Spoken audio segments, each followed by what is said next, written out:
Build your future with quality education. Emmanuel Arasar JJ College of Engineering and Polytechnic, Marthandam. Admissions open now. Armstrong வழக்கில் தொழிலதிபரை மிரட்டி ரூபாய் 40 லட்சம் பறிப்பு என்ற புகாரில் இன்ஸ்பெக்டர் புகாரியிடம் விடிய விடிய விசாரணை நடைபெற்று வருகிறது. மேலும் தகவலை செய்தியாளர் சாலமன் வழங்கிட கேட்கலாம். சாலமன் வணக்கம். அவரிடம் மேற்கொள்ளப்பட்ட விசாரணையில் தற்போது வரை என்னென்ன தகவல் வெளியாகி இருக்கிறது? முழு தகவலையும் சொல்லுங்க. ஆம்ஸ்டாங் கொலை வழக்குல சேர்த்து விடுவதாக கூறி தொழிலதிபரை மிரட்டி 40 லட்சம் ரூபாய் வரை பறித்த வழக்குல காவல் ஆய்வாளர் புகாரி மற்றும் முன்னதாக ஃப்ரெண்ட்ஸ் ஆஃப் போலீஸ்ல பணியாற்றி வந்த சீனிவாசன் ஆகிய இருவரை போலீசார் கைது செய்திருக்கிறார்கள்.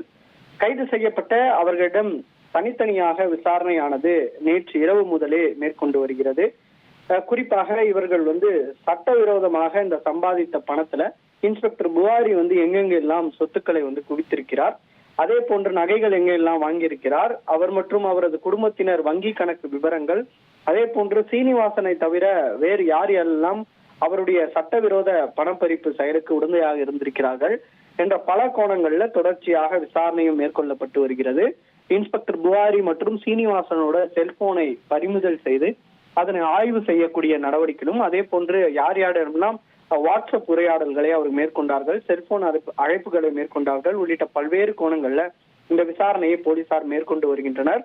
கடந்த 10 ஆண்டுகளாக இந்த புகாரி சொல்லக்கூடிய இடங்களுக்கு எல்லாம் சென்றுதான் சீனிவாசன் பணம் பறிப்புக்கூடிய செயலில் ஈடுபட்டு வருவது போலீசாரோட விசாரணையில கண்டுபிடிக்கப்பட்டுள்ளதை அடுத்து தற்போது இந்த தீவிர விசாரணையானது இன்று அதிகாலை வரை தொடர்ச்சியாக மேற்கொண்டு வந்ததாக காவல்துறையினர் தரப்புல தெரிவிக்கப்பட்டிருக்கு. விடிய விடிய இந்த விசாரணை மேற்கொள்ளப்பட்டு வந்ததாகவும் தெரிவிக்கப்பட்டிருக்கிறது.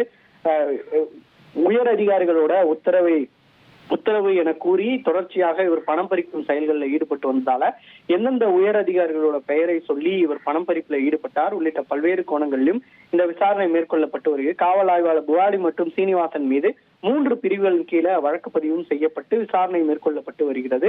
அகில் குமார் என்ற தொழிலதிபர் கொடுத்த புகாரின் பேர்ல தான் தொடர்ச்சியாக இந்த விசாரணை மேற்கொள்ளப்பட்டு கைது செய்யப்பட்டிருக்கிறார்கள்.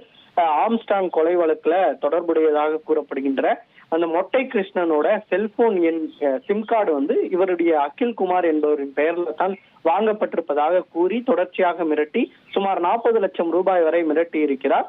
இந்த மொட்டை கிருஷ்ணன் என்பவர் நண்பர் என்பதால அவருடைய ஃபேன்சி சிம்மை தான் அவரிடம் கொடுத்ததாகவும், ஆனால் தனக்கும் அந்த ஆம்ஸ்டாங் கொலை வழக்கும் எந்தவித தொடர்பும் இல்லை என அகில்குமார் தெரிவித்த போதிலும் இந்த வழக்குல கைது செய்து விடுவேன் என்று மிரட்டி தொடர்ச்சியாக இன்ஸ்பெக்டர் புகாரி மற்றும் சீனிவாசன் ஆகியோர் தொடர்ச்சியாக பணம் பறிப்புல ஈடுபட்டிருக்கிறார். இதனால தான் நேற்றும் அதே போன்று போதைப் பொருள் வைத்திருப்பதாக கூறி கைது செய்யப்படுவார் என மிரட்டி சுமார் 5 லட்சம் ரூபாய் வரை மிரட்டி பணம் பறித்திருக்கிறார். இதனால தான் காவல் ஆணையர் அலுவலகத்தில் அளித்த புகாரின் பேர்ல போலீசார் இருவரிடமும் கைது செய்து தீவிர விசாரணை மேற்கொண்டு வருகின்றனர். இவர்களை விசாரணை நிறைவுக்கு பின்னர் கோர்ட்ல ஆஜர்படுத்தி அவர்களை சிறையில் அடைக்கக்கூடிய பணியில காவல்துறையினர் ஈடுபடுவார்கள் என தெரிவிக்கப்பட்டிருக்கிறது.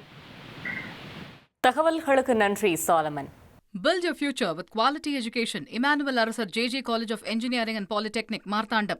Admissions open now.